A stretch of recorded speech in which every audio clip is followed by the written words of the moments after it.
One little rather sort of telling aspect about the use of antibiotics in pig production is that not only is there increased reliance on 3 antibiotics widely used in human medicine and classified by the World Health Organization as critically important for human medicine, but the actual amount that's being used is 1,500 times greater than the amount that's given to sheep per animal.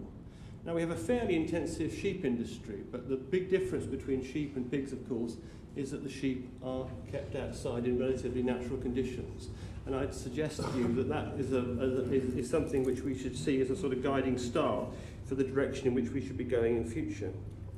Now, another thing that's happening is that we've got major promotion of antibiotics still to pig farmers as if they didn't want to use them enough anyway, despite the fact that we can't advertise quite sensibly antibiotics to members of the general public because they have to get them through their doctors.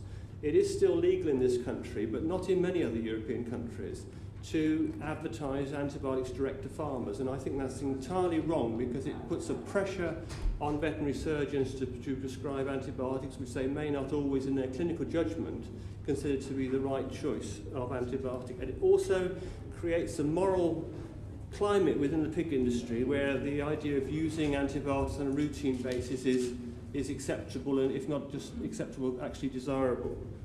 Now, this is leading to a number of new problems, and this isn't exclusively related to pig farming, but in the last decade we've had 2 particular developments. One is a type of E. coli called extended spectrum beta-lactamase E. coli, which is now resistant to virtually all antibiotics that can be used, and something like 12% of blood poisoning cases in humans are resistant to these drugs of last resort.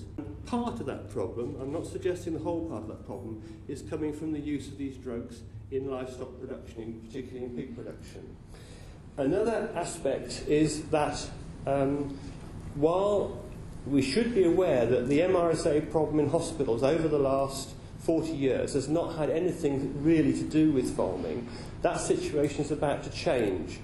In the Netherlands, about 5 years ago, a new strain of MRSA was identified, which is living happily both on pigs and humans, and that's quite unusual. Normally, strains of Staphylococcus aureus, which cause MRSA, are specific to humans or to animals. This particular strain, called ST398, is now found on about 50% of Dutch pig farmers and 40% of Dutch pigs. And 29% of all cases of MRSA in Dutch hospitals are actually caused by MRSA. We've only had a few cases in the UK so far, 4 cases in Scotland that have been identified. It's already been found in horses in the UK, not yet in pigs.